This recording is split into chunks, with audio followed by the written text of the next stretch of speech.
I got a big square box on Don's head. Ah,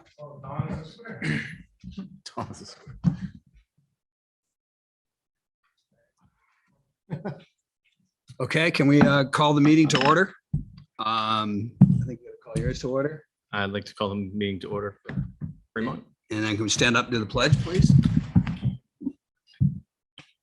I pledge allegiance to the flag of the United States of America and to the republic for which it stands, one nation, under God, indivisible, with liberty and justice for all. Okay, roll call attendance. Maura Basha. Here. Rick Edelman. Here. Heather Ingham. Here. Jim Baker. Here. Tammy Mahoney. Here. Myself, Jamie Fitzpatrick. Don Dutton. Here, and I am attending remotely. I am driving to my daughter's field hockey game under the lights at Hollis Brookline. So I will be muting myself while we are driving so you don't hear the GPS directions. And I have two people in the car with me. Onto Cavalier Court. Okay, good, thanks. Gordon. Roll call vote. Roll call vote, sorry. Roll call attendance. Tired already. Fraser, Mensch here. Thompson here. Nicole Colucci cannot make it to this part of the meeting. She will meet with us later over in Fremont. And I don't think Angela O'Connell's coming at all. All right. Okay, so the first order of business is a high school presentation. Principal Mitchison, could you step us through it, please? Good evening, everyone. I'm Jennifer Mitchison, the principal here at Sanborn. So I'm going to get this. I just. All right, sorry. Okay. Dan has the remote. So I have a little presentation tonight, and sorry if some people have to turn. I also included a link for anyone who wants to pull it up. Get it going here.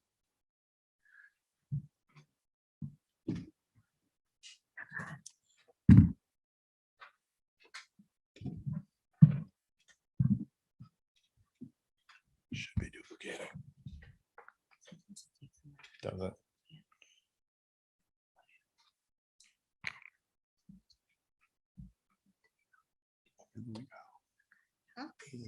No shit.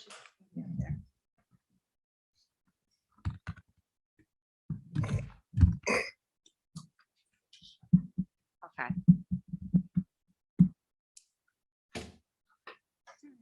Don't hurt yourself.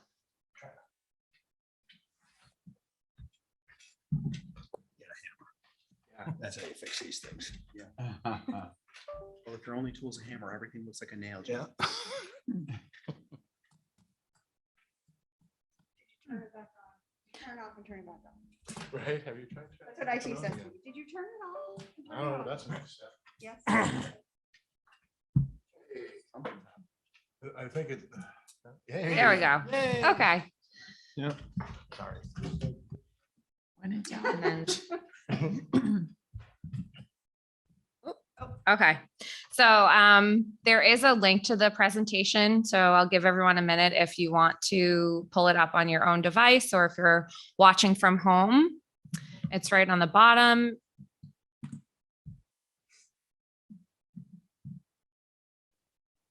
It's https://bit.ly/Sanborn Fall 2022 board presentation.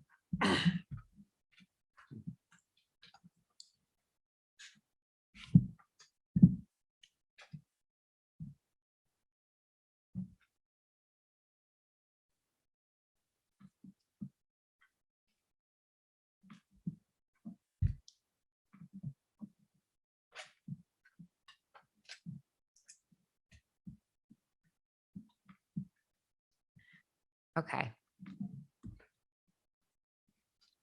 So I'm going to talk about a few different things tonight. I'm going to give sort of an update and an overview of some great things that have been happening here at Sanborn in our first month of school. I'm going to go over our October 1 enrollments. I'm going to talk a little bit about our course offerings for this year and the courses that we're running. And we'll talk a little bit about the new grading system and some of the academic expectations that are included in that system. So just some updates. Our extracurricular clubs, activities, athletics are well underway. There have been a lot of really great competitive games this year for all of our teams, and things are going really well. Stuco has been very busy, especially this week with all the happenings around homecoming. And our Key Club and all the other organizations that we have are very involved with that also. We had a really successful college fair that was very well attended, and grades 8 through 12 got a chance to attend that fair. And we got some really awesome feedback from the presenters around how wonderfully behaved our kids were. And it was just a really great day to be a part of altogether. And I just want to take a minute too to thank Ms. Bover and Student Council for all of their hard work to make this week happen. Tomorrow is parade day and we're really excited. So that's going to be a lot of fun. I've heard a lot of great feedback from students and staff around the new cell phone policy. Students are really doing great with it and finding that they can survive without their phones for a little bit of time. They're still allowed to use their phones at lunch. So I think that's been a really nice balance that they do get some time, but it's been great. And teachers have said that the focus on academics has been really wonderful. And the engagement that we're seeing in class is really great. We've started our focused learning time. That schedule is a little different this year.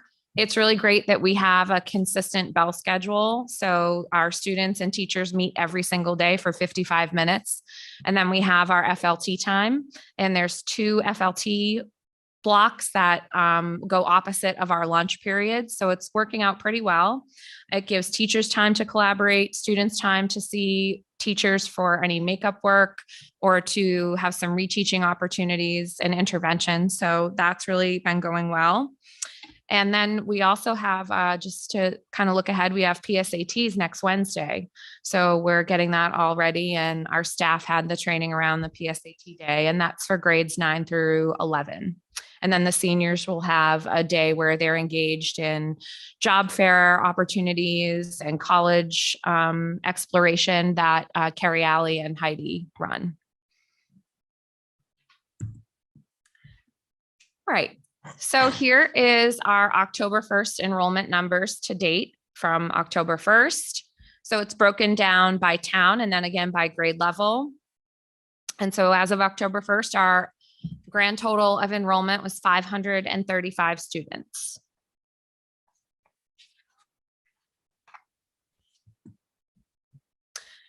Some course offerings. And so what I did was I listed the number of different courses that we offer, and then I listed a few of them.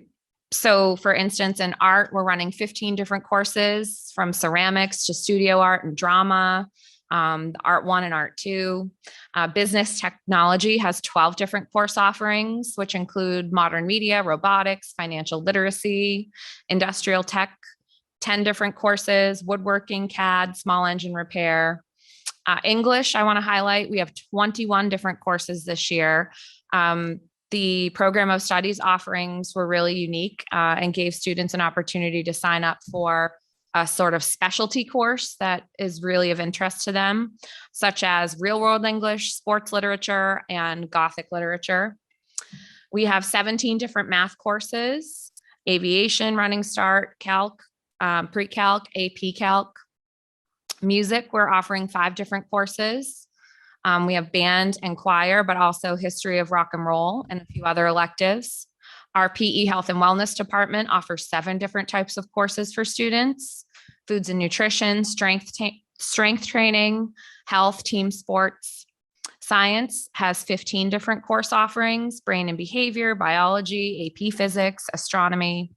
And social studies has 9 different courses, including global studies, psychology, sociology through SNU, APUS, and world languages also has a few new electives this year, one of which includes the culture through virtual travel and intro to Japanese.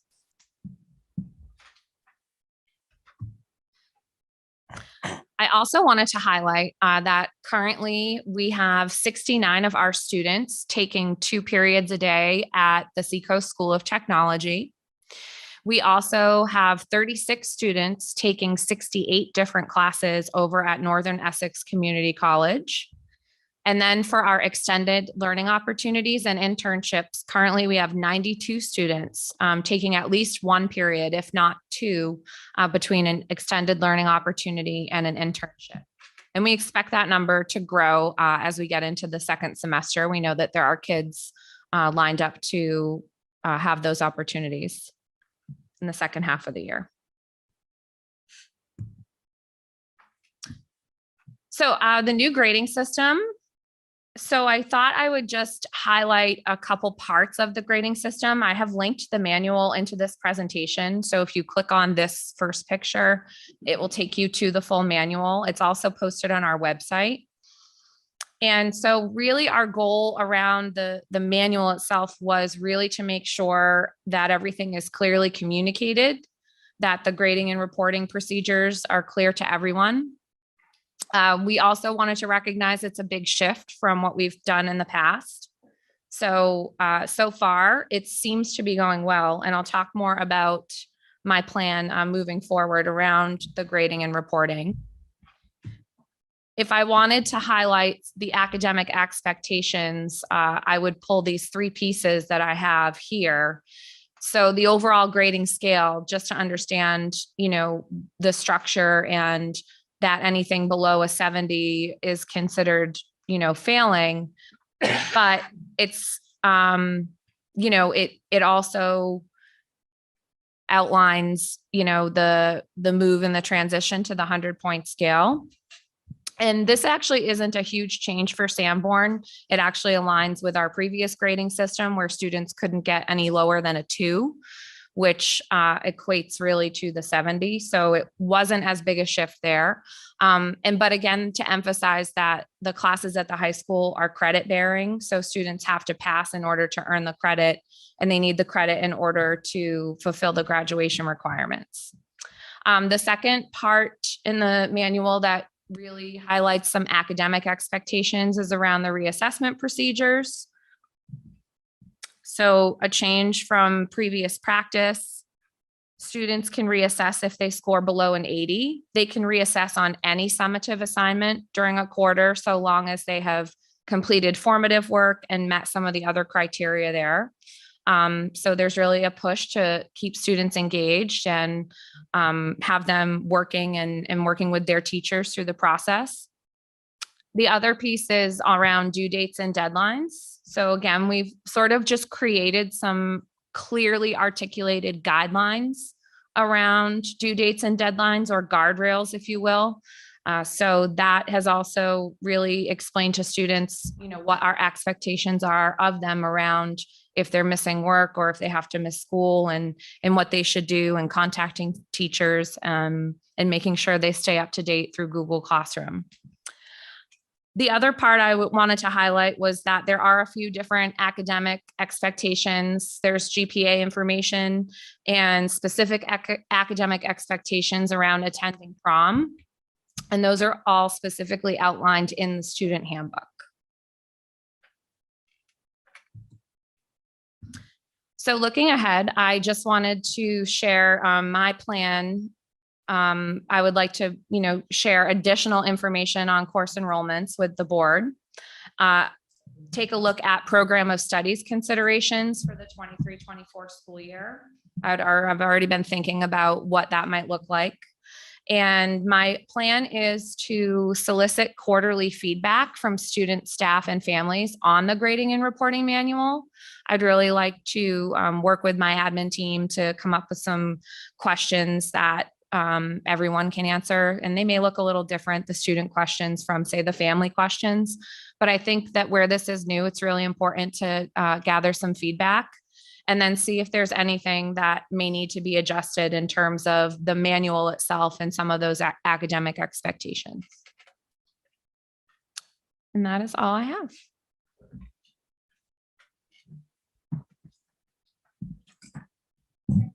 Mhm. Get it to work. I sure can. Gotcha. Quick question. Jennifer, I think that was great. And I think you should post that on the SAU website Sure. for the whole community. I definitely will. Thank you. You're welcome. In your presentation, you talked about sociology at SNU. Is that a virtual course? That's something they go there for? Does the teacher come here? So we have teachers here on staff that are certified through Southern New Hampshire. Yeah, so we can offer some of their dual enrollment courses right here. So that's just one of them. There's a few. There's a chemistry one as well. So it's nice that the students have that opportunity. Okay, cool. Thank you. You're welcome. What was how did the grading system change? Like what was kind of like the catalyst for changing the whole grading system? Would you like to answer that? Sure. Because Sanborn was kind of like, they were like the gurus in this grading system. And then all of a sudden it kind of changed it seemed to change pretty quickly. So I'll field that one.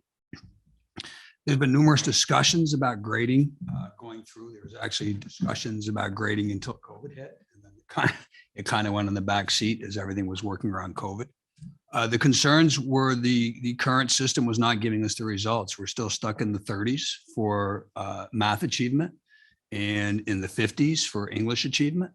And the belief was from members on the board that one of the reasons is that we're not giving clear expectations, clear understanding of the grades from the teachers to the students to the parents. We did surveys and we got feedback from the parents. I believe 90% of the parents, or close to 90% of the parents, were in favor of the 0 to 100. The majority of the teachers were in favor of 0 to 100. And the students were a bit mixed. Majority said they'd be more motivated with 0 to 100, but the majority also said they'd rather not change. So are you grading things with zeros? Like if kids do not submit, are you doing like the 0 for non-submit? Because like normally because the 0 outweighs, so typically I thought like with the competency base, like it would be like a 40 or something, but if a kid doesn't submit something, is it a 0 now? Yes. But if they don't meet the deadline, right? You work with them, Exactly. but if they don't meet the deadline within that framework that they're allowed to make things up, it would be a 0. That's what it said. Okay. Yeah. That's a little antiquated, but it's just interesting that Sanborn was kind of like the pioneers and doing all this PACE stuff. And then all of a sudden they weren't. It was a little bit surprising, but thank you for. Yeah, and I would like to speak about this. I wanted to give the board,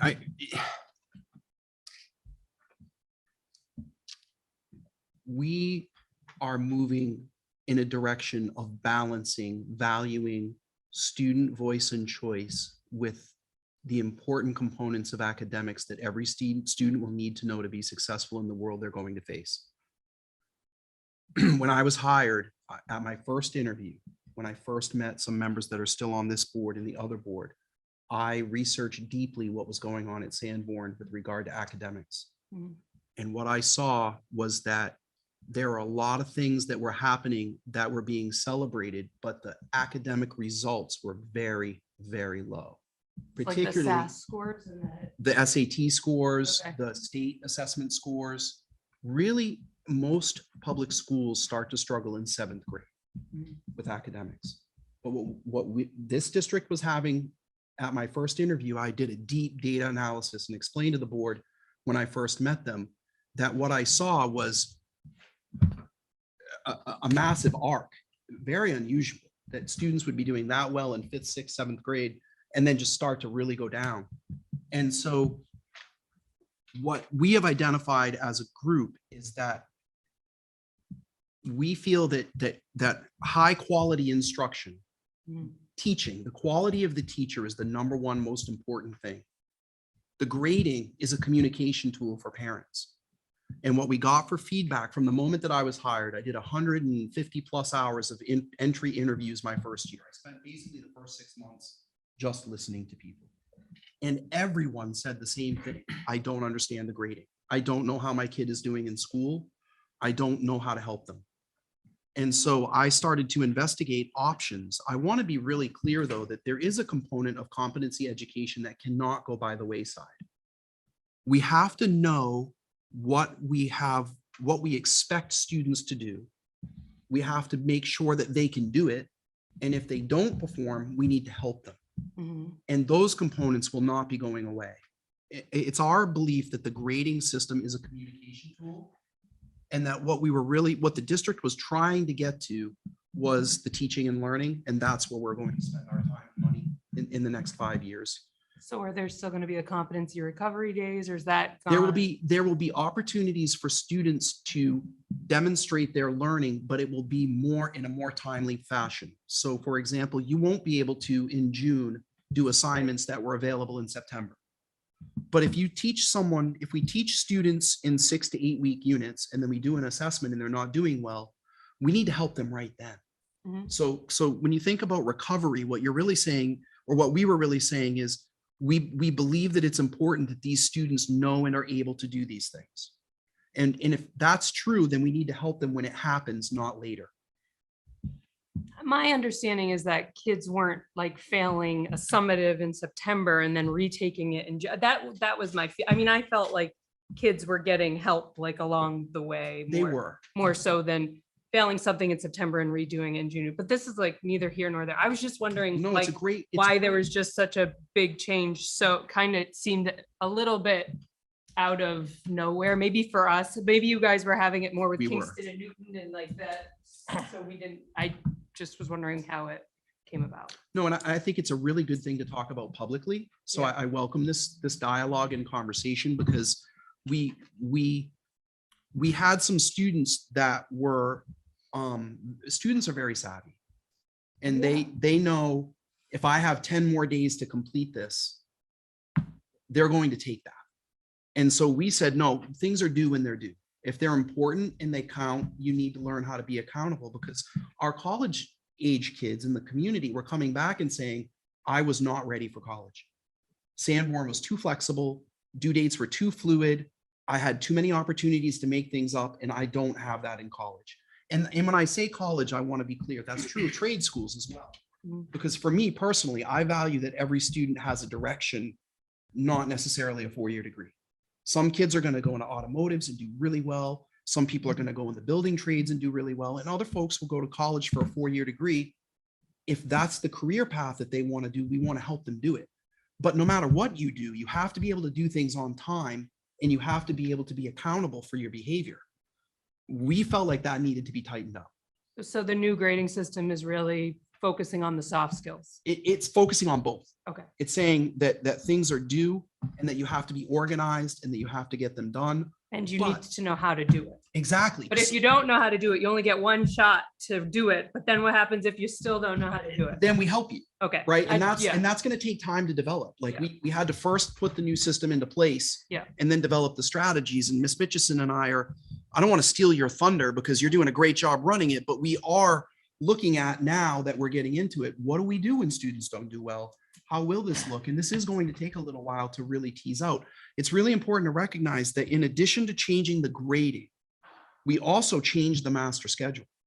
So students used to have a waterfall schedule where they would go to a class 5 times or 4 times out of a 6 or 7 day rotation. Now they're going every day. Yeah. So you have math every day. You have reading, ELA every day, science and social studies.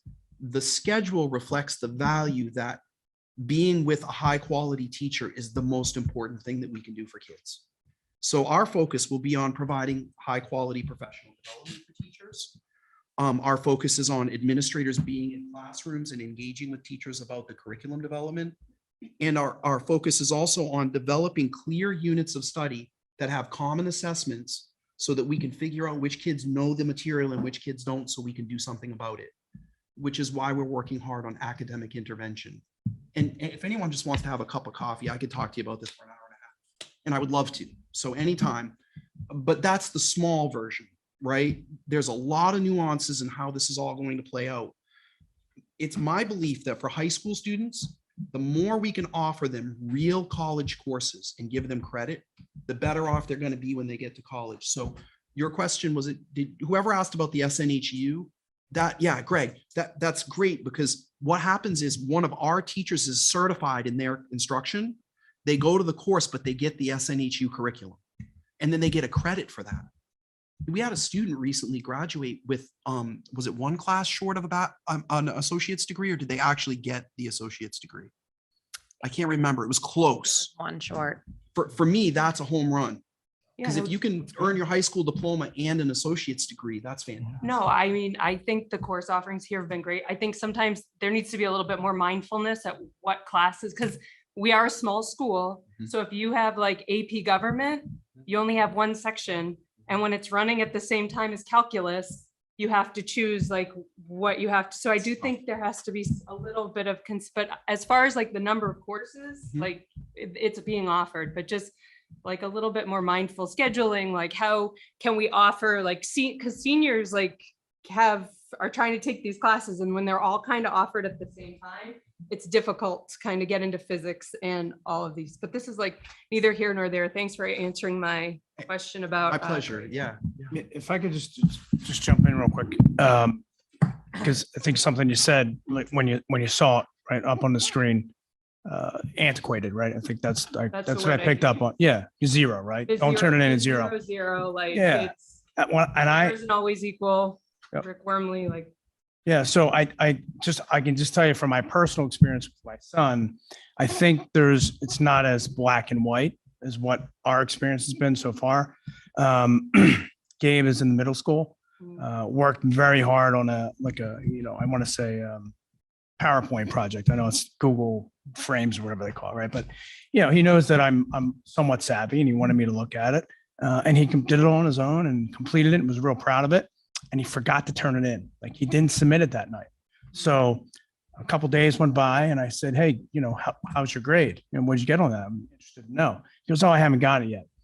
But he talked to my wife and said, "I didn't turn it in. I got a zero." So he goes, "Should I ask Dad for help? Should he talk to the teacher?" And he handled it himself. Mhm. So like the responsibility that he's learning and dealing with, having to talk to people and negotiate a little bit and say, "Hey, I did it. My dad can vouch for me. I obviously didn't do this all in one night," So I think there's some skills that he's picking up. Oh, absolutely. Yeah. So I don't think it's as black and white. And I think the teachers are really working with the students. No, I would agree. Okay. That's all I have. So that's my greater concern. I am definitely all for accountability, but even in a real world situation, I work in the trades. I mean, if we have a mishap at work, I mean, we don't terminate an employee after one failure. And so I'd be more concerned in delving deeper if the homework isn't turned in. Like, why wasn't it turned in? Was it just, I mean, sometimes they just didn't feel like doing it, but sometimes they get overwhelmed.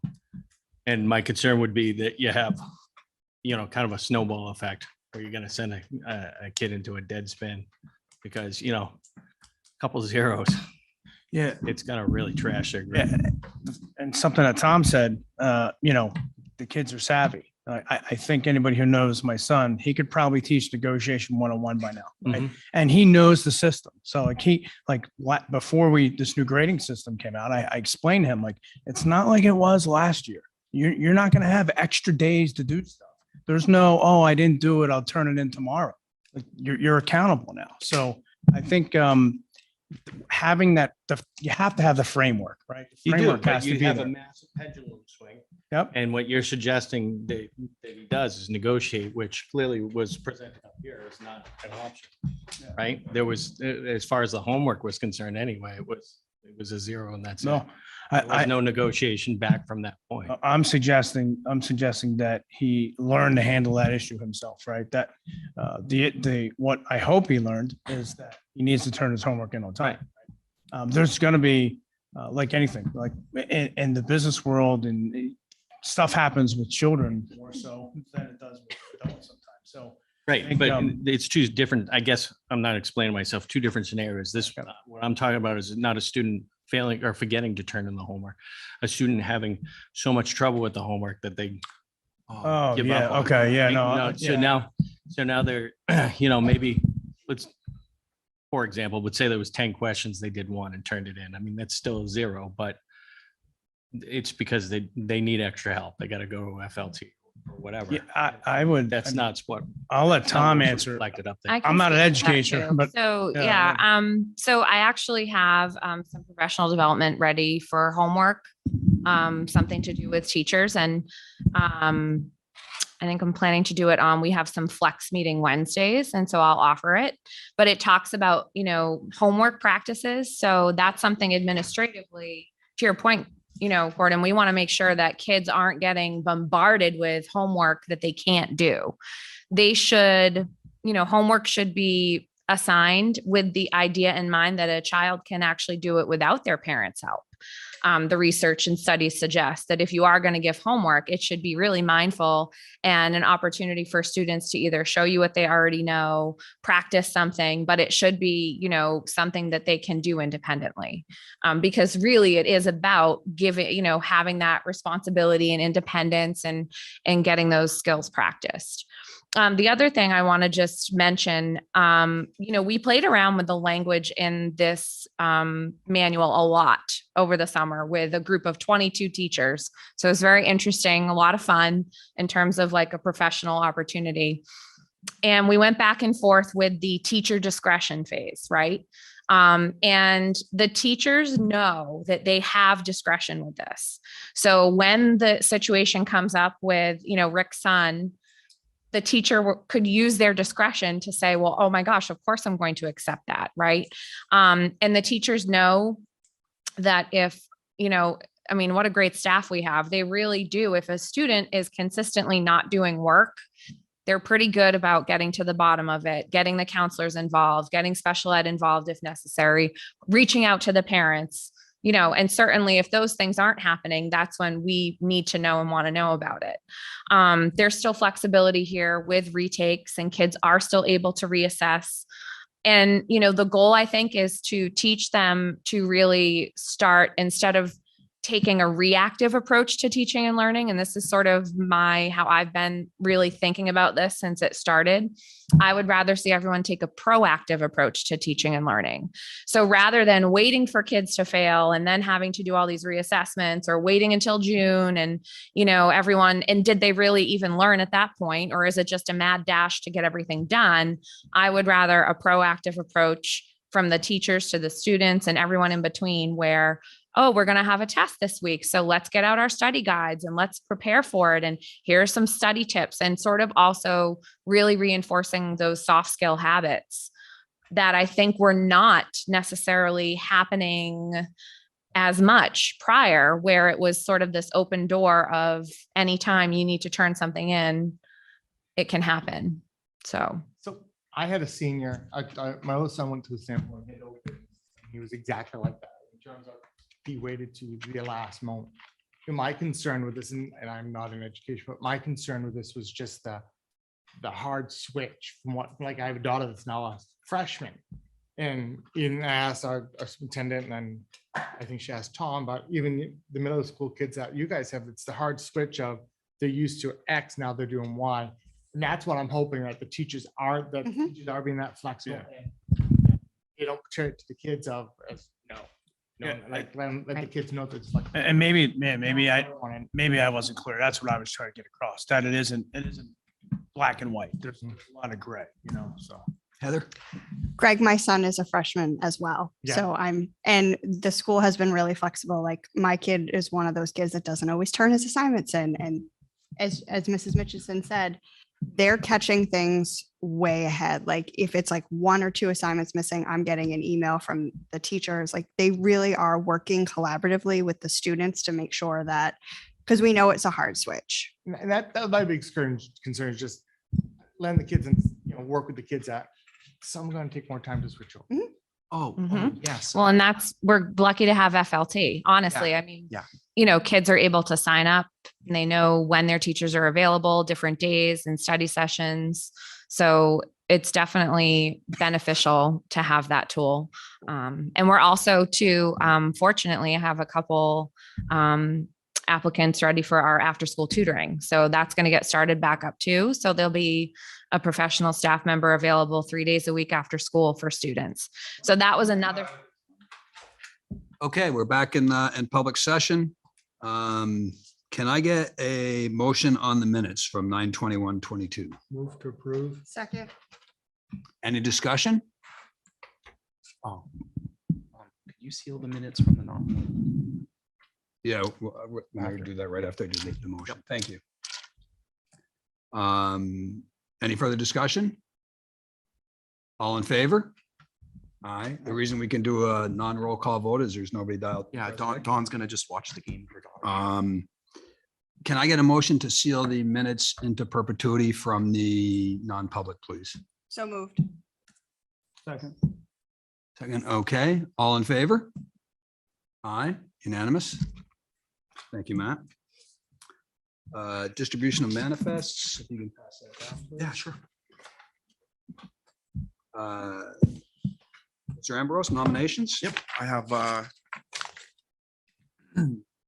just wanted to clarify that Frank Del Medico was listed on the September 7th nomination list as Memorial School, which was a typo. It should have been the middle school. Madison Lazica is a part-time unified art teacher at the middle school. Nominating her, and at the high school, Jace Lamar for math teacher. Those are the nominations this evening. Make a motion to approve.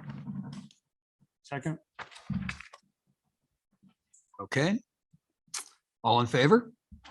Yes. Aye. Unanimous. No resignations, Tom? No.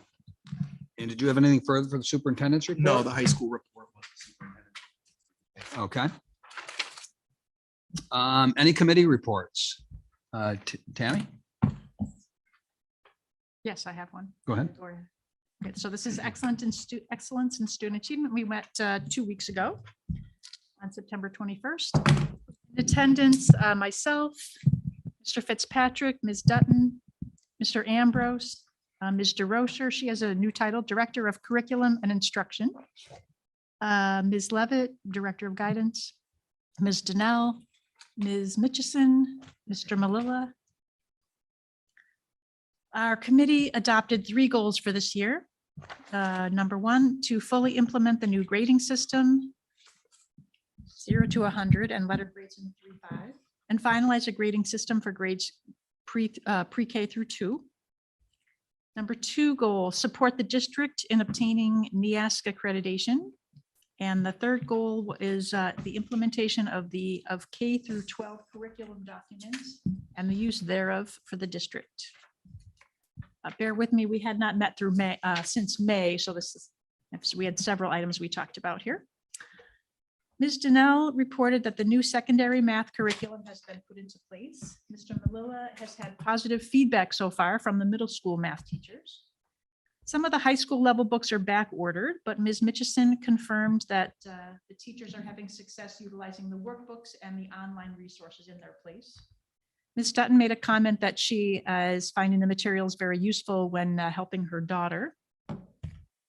Mr. Rocher reported that the plan to implement the new grading system in grades 3 through 5 is to begin a rollout in early March with manuals and staff training, and to have the grading system aligned to grades 6 through 12 for the start of school year next year, which is fall 2023. Committee members stressed the need to involve staff, so any concerns can be addressed throughout the process. Our committee will begin discussing a pre-K through 2 grading system at our October meeting. Ms. Levitt presented the last May AP test results, which averaged below the state average. She and Ms. Mitchison are discussing ways to better prepare students for those exams and to deploy more training resources to the teachers who are teaching the AP classes. It is anticipated that the new schedule should also help to provide more consistency, given that the teachers are seeing their students daily now. Ms. Levitt discussed the changes that will be needed for a diploma with distinction. This was raised by the committee that researched the schedule of diploma changes. last year. A new committee will be formed to revisit the requirements to earn a diploma with distinction, which will place more emphasis on rigor than completing additional course credits. That has been the standard in the past. Mr. Fitzpatrick stressed that the move to a 24 credit diploma was done to increase students' exposure to core subjects and support mastery of them. Mr. Rozier reported that the district is preparing for our initial visit in the NEASC accreditation process. This is going to take place on the Monday and Tuesday right after Thanksgiving. We expect to receive a report of the findings of the accreditation committee, whatever, they have a special name, I think, but and their recommendations. That report should come in January. And then the district has 2 years to develop a plan to address those. The accreditation team is scheduled to return on December 20th, 2024 for the final step in the accreditation process. Our next meeting is on October 19th, and I guess I'll just highlight that we should highlight that our meeting schedule has changed. Our committee meetings schedule has been revised a bit, and our board schedule, our board meeting schedule, we've gone back to the 6 o'clock board meetings. That's in perpetuity, I assume. Okay, because we have been shuffling our meeting times around. Yes. Thank you. So our subcommittee meetings are now going to be at 5 o'clock for excellence in student achievement. I assume we'll continue to meet in room 142 here in the high school, or actually, yeah, in the high school. That's it for me. Thank you. Okay. Jim? Yep. The Facilities Committee met on Wednesday, September 21st. The meeting was held at the high school and was called to order at about 4 p.m. Attending were Dawn Dutton, Rick Edelman, Jim Baker by remote, Business Administrator Matt Angel, and Superintendent Tom Ambrose. Matt Angel delivered his business administrator's report. He stated that early last week, the administration changed the direction of the parent drop-off at the high school to correct a problem with backed up vehicles. He reported the new flow is working well. However, a section of the road that passes behind the high school needs to be widened and paved to accommodate the drop-off. Matt is collecting quotes for the work and will select the low-cost bidder. He's requesting approval of $5,637 or less for the project. After additional discussion, Dawn made a motion to approve the request. Rick seconded, and the vote was unanimous. Matt reported the status of the auditorium updates as they are waiting for products to be delivered. They anticipate delivery in mid to late fall. The resurfacing of the running track has been completed. Matt thinks the wireless upgrade has been completed. At DJ Bakey Elementary School, new submersible sewer pumps were installed on August 11, and the sewer pipes have been relined. The security improvements to the front entrance are complete. At Memorial School, the sewer system for the modular classroom was repaired. A holding tank had collapsed. At the middle school, the new guidance office is complete. They are waiting bookcases and conference room furniture. That's a set of concrete steps at a loading dock has failed, and Matt is getting quotes on replacing the stairs with metal stairs. Rick and Jim requested he also get quotes on cost of repairing existing stairs. Matt announced the district hired a new propane company. The cost is 20 cents less per gallon than the prior company. The committee reviewed the trust and revolving fund balances as of August 31st, 2022.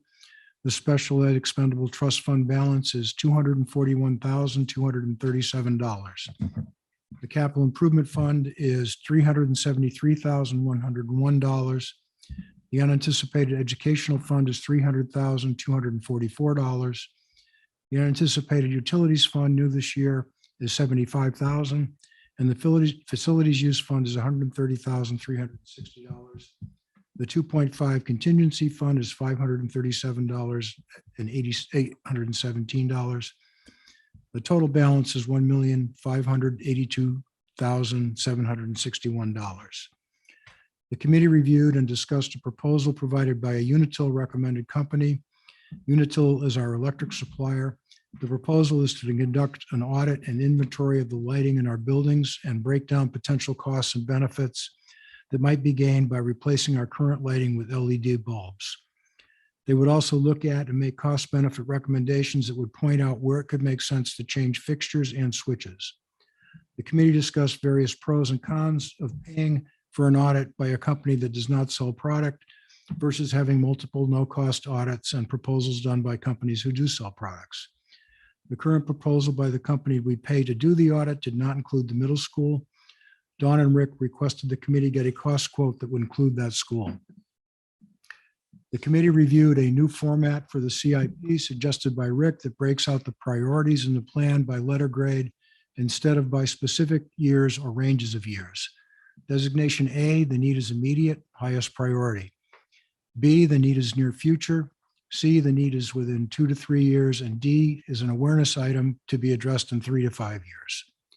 Next, we reviewed the following action items currently in the CIP. There's an issue with window latches at the DJ Bakey School.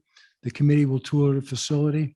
We discussed air exchange, fire suppression, and alarm system upgrades. We discussed the need for a roof replacement plan at Memorial School. Lastly, the committee discussed a request to have the tennis court paved, parking lot paved to allow for additional student parking. The discussion included the current lottery system for student parking and the qualifications to be met by students to be considered. Another option is to also look at alternative locations to add parking. The administration agreed to discuss this further and report recommendations back to the committee. The full meeting can be viewed on the SAU17.net YouTube channel. The next Facilities Committee meeting is scheduled for October 19th, and I believe the new time is 3 p.m., not 4 p.m. That's it. 3:30, 3:30? right? 3:30, right? Yes. Okay, 3:30. Thank you. Yeah, Rick? Yeah.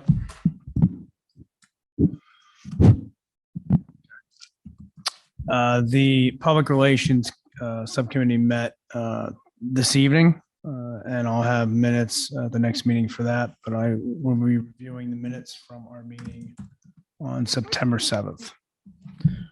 So we met at 4:50 on September 7th. In attendance was myself, Ms. Mahoney, Ms. Ingham, Superintendent Ambrose, and HR Director Diana Rooney. We called the meeting to order at 4:50. Mr. Edelman moved to agenda item number 4, teacher staff appreciation. Discussion ensued on the recent taco bar event hosted for the staff, which was received as an incredibly positive event by all who attended. Mr. Ambrose commented that staff recognized Ms. Dutton, Mr. Fitzpatrick, and Ms. Bashaw at the event and were appreciative of their presence. Discussion continued regarding other events proposed. Ms. Ingham mentioned having a coffee cart service, something they used to do at the memorial during Teacher Appreciation Week, which she gave details of. She added that the board members would host the event. Mr. Ambrose said this is a great idea, adding from what he has seen already in just having the barbecue at the end of the year and the taco bar at the beginning of the year with the board members present was very meaningful to the staff. Mr. Edelman asked if it would be in conjunction with the boosters. Ms. Ingham responded that they did collaborate with each booster PTO group. The high school is defunct right now, and it is great to be involved with the parents. Details of days, hours for the coffee cart service was discussed. A barbecue for the spring will be planned. Discussion of being involved in events such as Kingston Days, Homecoming, and Reach the Beach ensued. Mr. Ambrose will reach out to Ms. Bover to see what help the student council will need for homecoming events. Other events such as having a dunk tank was discussed, as well as football games. Our next meeting will be Wednesday, November 2nd. At 4:30 in room 142. And I would just like to add that since the September meeting, we'd have coffee carts scheduled for October 7th. Was going to be the high school and the Sanborn Regional Middle School. October 14th is going to be Bakey, and October 24th is Memorial. The idea is that we have enough people for these initial coffee carts. The idea is to work the bugs out. Rotate more of the board members as you're available. I'll provide those dates and certainly eventually have the board members turn this over to the parents of the communities to help show appreciation to our teachers and our staff at the schools. Would any board members like to help out this Friday at 7:30 in the morning?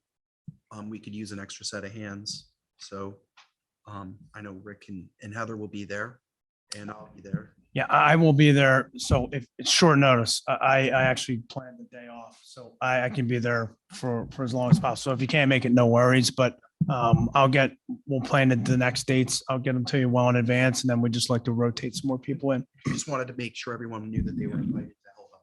Yeah, I'm out of town for the long weekend. Okay. There is one for St. Patty's Day. Yep. I'm out of town that long weekend.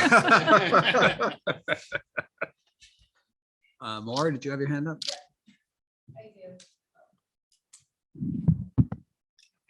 Oh, sorry. Just go.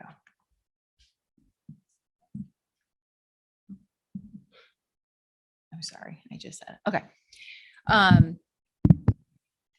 So the Personnel Committee met on September 21st. In attendance, Jim Baker was remote, myself, Tammy Mahoney, Human Resource Director Diana Rooney, Superintendent Ambrose, and Business Administrator Matt Angel.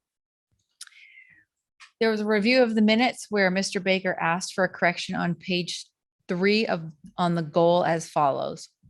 Quarterly updates on the Marshall evaluation and evaluations for all other employees not covered by the Marshall evaluation. Chair Basha asked for a motion to approve the amended minutes, was seconded by Mr. Baker, and all were in favor.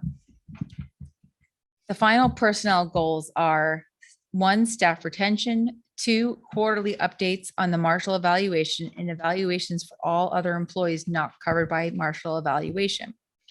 And the third is approve more job descriptions. We then went into a non-public session.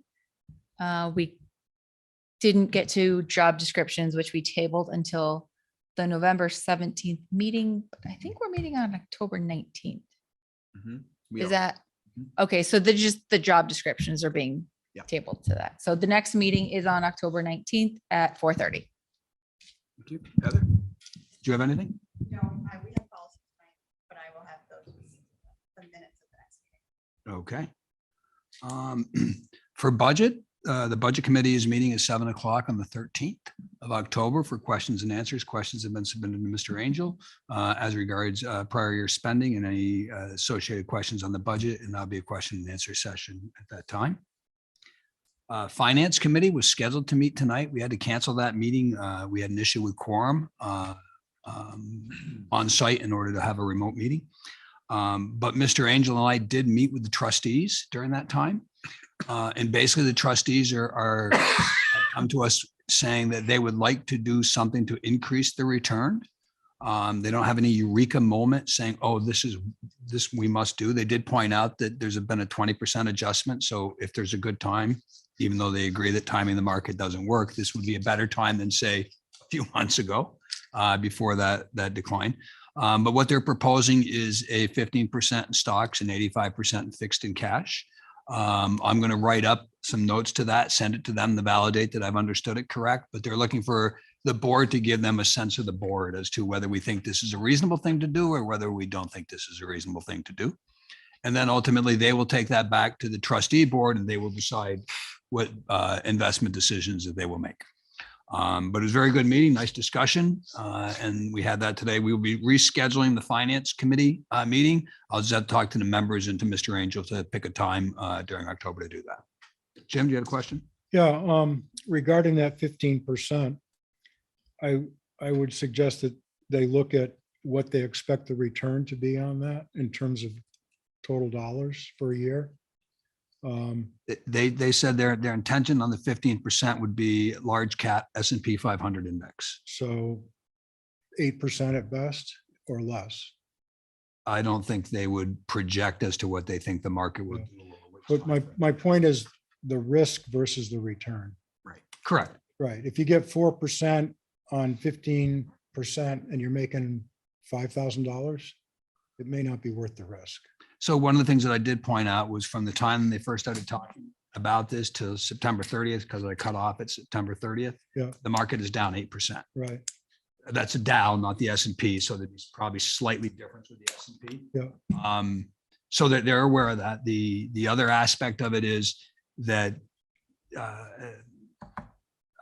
Mr. Maxwell pointed out that, things like our special education fund have been out there for numerous years with no withdrawals. earning virtually nothing. Mhm. And in hindsight, if they had been invested slightly more aggressively, then we could have increased significantly. So they're just trying to prudently determine where to go, and they would like to get an understanding from the board as to what our sense of it is. So what I propose, as I said, is I'll write something up and then I'll ask Ms. Dutton, Chair Dutton, to put it on the agenda so that we can at least say, it's the sense of the board that, and then with that sense of the board, the trustees will make their decision as to how they want to balance out the investments.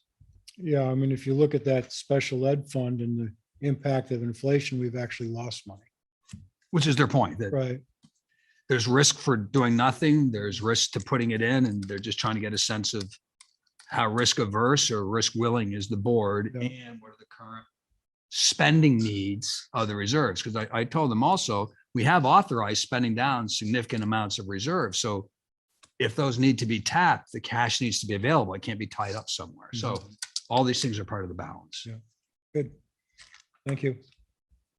Anything else for committee reports? No? JJ, student council report.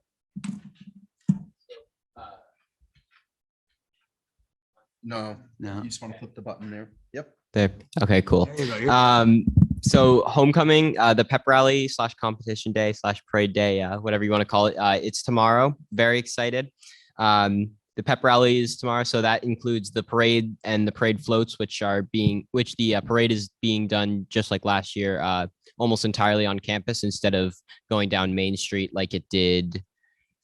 Freshman year was the last time it did that. And before that, it used to be from down Main Street and then down Danville Road. But we found a way after COVID, due to the boosters not being a thing anymore. They used to be the ones that funded that and manned and did all the work with the police to shut down the highways and stuff. And so we found alternative ways to still hold the parade. And so we're doing that again this year, and we're really excited for that. The parade starts at about noon. Okay.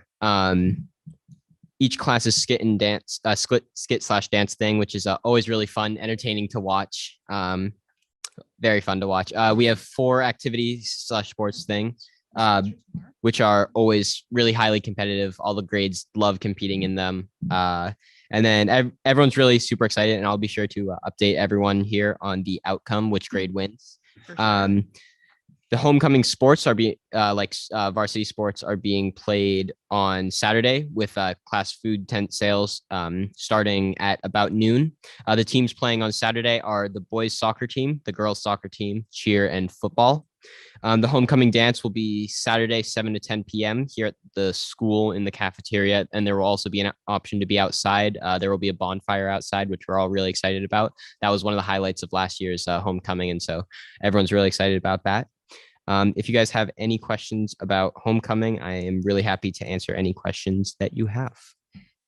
You said the classes are having their food sales on Saturday. On Saturday from 12 to 5, roughly. Might be there before or a little bit after, but yeah. Okay, fried Oreos. Who's got those? I'm not sure. Someone I know else? that this.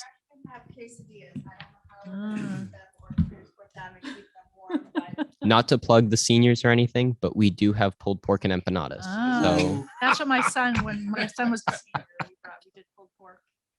That was, So, yeah. so I just wanted to mention that Dawn had asked me to tell you all that there's a big field hockey game on Friday at 3:30.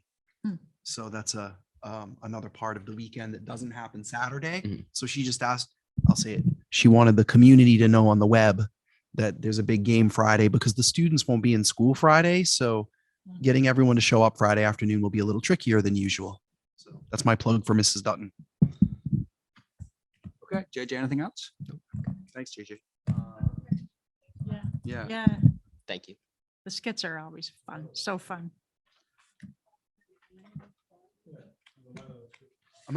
I'll see if I can get the drone charged up tonight and bring it to fly it over all the different parade pieces. That'd be kind of fun to That get. would be you know, very from, cool. like, the higher view. So I'll try to do that. Yeah, I know. Cannot buzz people's heads, Tom. I just want to come on. point this out. I was gonna actually call Rick and have him do the flying. No, not safe. No. Yeah. I know in the past, the modern media team group, whatever they're called, they in the past, I'm not sure if I'm not sure how in the past this was. They had a drone that they loved to use for filming, and Yeah, they it was- put together all the time. They put together montages and stuff, and that was always really cool. We're gonna purchase one for the school because it was a student-owned drone. Mm. So Mr. Angel and I have been talking about it, but I'll bring mine tomorrow. I'll charge it up, see if we can get it over here. Thank you. You're welcome. Tom, did you do anything further on October 1st district enrollments? I know Ms. Mitchinson showed those. Yeah, I do, actually. It won't take long. So every year on October 1st, we go over the district enrollments. So I'll just go through these briefly. And this is kind of a kickoff to the budget process, because the first thing we do when we create the budget is look at the enrollments. Everything's based on the students. And so administration has already started the process of analyzing the staffing needed to support the enrollments. It's really interesting because Bakey has increased, and I'm thrilled about it, but it's significant. Preschool has 40 students. Kindergarten has 105 students. Just a couple years ago, they only had 80. First grade has 103, and second grade has 80 for a total of 328 students. So I just wanted to note that moving the third grade to Memorial and moving the sixth grade to the middle school, these numbers were not the numbers that we were working with, because we've had some enrollments go up. It's been really positive for the school. They've had room for the students. It's full, but it's not over full. So it's been very, very good. So the board, I continue to say that, hindsight's always 20/20, but moving the third and the sixth grade last year, the board made the right decision. And that's been clear all fall. And even in August, we could see that it was the right decision. So good job on that. Memorial has 89 students in third grade, 104 in fourth grade, and 82 in fifth grade, for a total of 275 students. And the middle school has 98 in grade 6, 66 in grade 7, which is the one group that's small in the district, which, by the way, we've traced back to the economic situation in 2008. Those are the babies from 2000, that year, the 2008, 2009 zone. And then 100 in grade 8. So that's a total of 264 students at the middle school, and they have settled in very well this fall.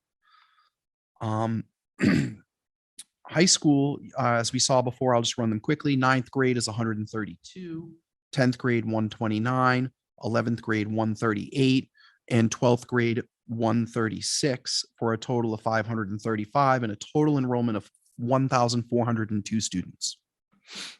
So our enrollments continue to decline overall. When I was hired here, we had roughly 1,650 students. So it is declining as NASDAQ proposed.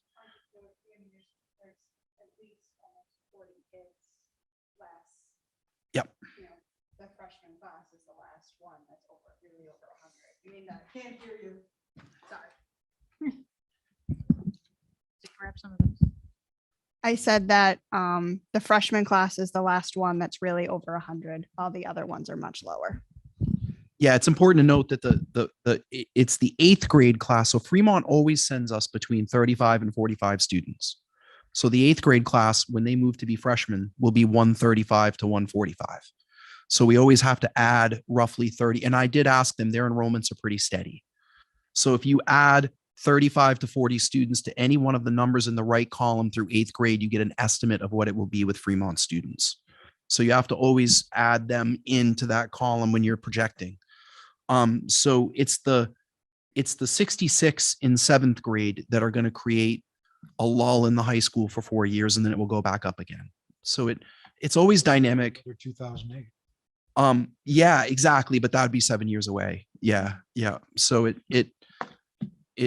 is, it's interesting. I mean, I just wanted to say that for me, I'm happy to see those numbers in kindergarten and first grade. That's great for our community. Right. And I hope that continues. Right. It's still not anywhere near the number of students that we had in the heyday of breaking 2,000 students. When I analyze all the numbers, there was a time when we had 150 per grade just in Sanborn. right? And that we're well below the peak. We're still 600 students lower than we were 10 or 12 years ago. So. Any questions? All right. Okay, second public comment.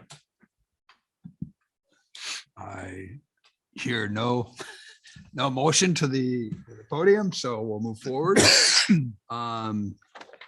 No other business. So for the announcements, next Sanborn Regional School Board meeting will be held on Wednesday, October 19th, 2022 at 6 p.m. in the library at Sanborn Regional High School.